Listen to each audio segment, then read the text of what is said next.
Hello traders, कैसे हैं आप लोग। तो अभी मैं यहाँ पर बैठकर थोड़ी ऑब्जर्वेशन कर रहा था अपने ट्रेड की। तो मेरे सामने एक बहुत ही अजीब सी चीज़ आई।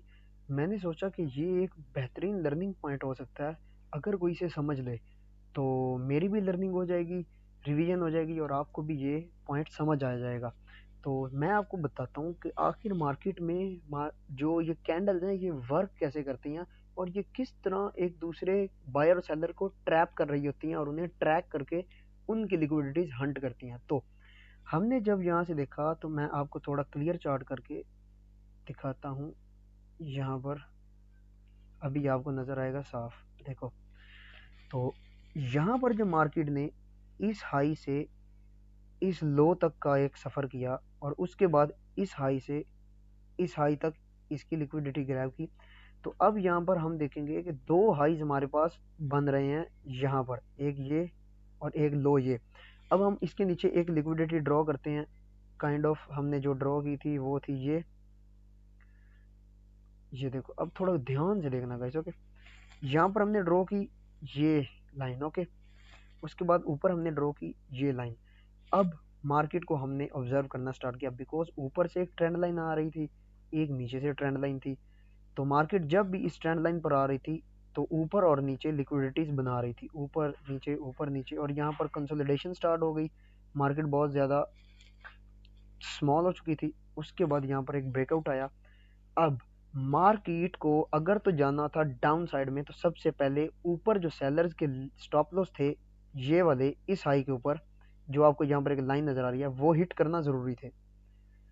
बट मार्केट ने यहाँ पर क्या किया, अगर मैं इसे थोड़ा जूम करके आपको दिखाऊं तो देखो, मार्केट में यहाँ से ब्रेकआउट आया बट इस हाई की जो लिक्विडिटीज थी वो यहाँ पर ग्रैब ही नहीं हुई। देखो, उसने इस लेवल को ब्रेक ही नहीं किया बल्कि यहाँ से ही तकरीबन 0.01 पिप मूव लेते हुए डाउन साइड में आना स्टार्ट किया।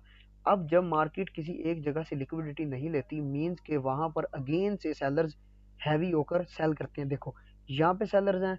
अब फिर से ये ब्लैक कैंडल बनी, यहाँ से सेलर्स ने सेल किया और स्टॉप लॉस इस हाई के ऊपर लगाए, ओके। अब थोड़ा ध्यान से देखो कि मार्केट अब डाउन साइड में आई। अब डाउन साइड में आने के बाद मार्केट को चाहिए था कि ये जो लो था हमारा, ये लो जो हमने यहाँ पर मार्क किया था, इसके नीचे की ये ट्रेंड लाइन थी जो कि एक लिक्विडिटीज को शो कर रही थी। और मार्केट ने देखो यहाँ पर भी क्या किया कि डाउन साइड आई बट यहाँ पे इस लो को ब्रेक नहीं किया बल्कि यहाँ से अगेन ऊपर वाली साइड में पुश किया और यहाँ पर भी बायर्स के स्टॉप लॉस लगवाना स्टार्ट कर दिए। अब यहाँ से बायर्स आ गए। अब अगर देखोगे तो दोनों साइड से, इस साइड से सेलर्स की लिक्विडिटीज, इस नीचे से बायर्स की लिक्विडिटीज ग्रैब नहीं हुई। अभी मार्केट कोई मूव रियल नहीं करने वाली थी। अब मार्केट जब ऊपर गई, रीटेस्ट किया और उसके बाद इस कैंडल में आप देखो जरा कि स्टॉप लॉस हिट हो गए इस हाई के भी और जे जो अभी हाई लगाया था फेक हाई इसके भी। उसके बाद देखो मार्केट कितनी स्ट्रॉन्ग डाउन साइड आई और ये हाई की जो लिक्विडिटीज थी जो भी रिसेंट बनाई और ये जो लो की लिक्विडिटीज थी वो भी ग्रैब हो गई। सो काफ़ी हद तक ऐसा भी होता है कि मार्केट सबसे पहले बायर्स और सेलर्स को ट्रैप करने के लिए वहाँ पर फेक मूव दिखाती है बिकॉज के ताकि बायर्स और सेलर्स जल्दी से पार्टिसिपेट करें और अपने स्टॉप लॉस ऊपर वाली साइड पर हैवीली लगाएं। तो इस वजह से भी अक्सर ऐसा हो जाता है कि मार्केट लिक्विडिटीज ग्रैब नहीं करती, सिंपली आपको एक फेक मूव दिखाती है। ये डाउन साइड का फेक मूव, ये अप साइड का फेक मूव। बट इस अप साइड के फेक मूव में देखो कि यहाँ से जैसे ही बायर्स की लिक्विडिटीज ग्रैब हुई मार्केट ने स्ट्रॉन्ग डाउन साइड में मोमेंटम किया। अब ये कैंडल तो देखो जरा, ऑब्जर्व करो ऐसा क्यों हुआ होगा। देखो, इतनी बड़ी कैंडल यहाँ पर भी बन सकती थी, यहाँ पर भी बन सकती थी, बट आखिर इस लिक्विडिटी को लेने के बाद, इनके हाई की एसएल हिट करने के बाद सेलर के, ही क्यों मार्केट डाउन साइड में आई। और फिर से अगर आप देखोगे तो मार्केट यहाँ से स्टॉप लॉस लेने के बाद ऊपर वाली साइड पर चली गई। अब अब नेक्स्ट व्यू क्या है मैं आपको बताता हूँ। अभी हमने देखा कि ये जो लो था इसकी लिक्विडिटीज तो गई। अभी एक लो की लिक्विडिटीज, हाई की लिक्विडिटीज पेंडिंग है और वो है ये हाई। यस, इस हाई के ऊपर जो ये मैंने एक लाइन लगाई है, एसएल हिट लिखा है, ये देखोगे आप। तो ये लिक्विडिटीज गाइस अभी पेंडिंग है। मतलब क्या, मतलब कि अब मंडे वाले दिन हमें जस्ट बाइंग की अपॉर्चुनिटी ढूंढनी है बिकॉज के मार्केट यहाँ पर बहुत ज्यादा वोलेटाइल करेगी, तंग करेगी। गोल्ड इतनी आसानी से पैसा नहीं देने वाला।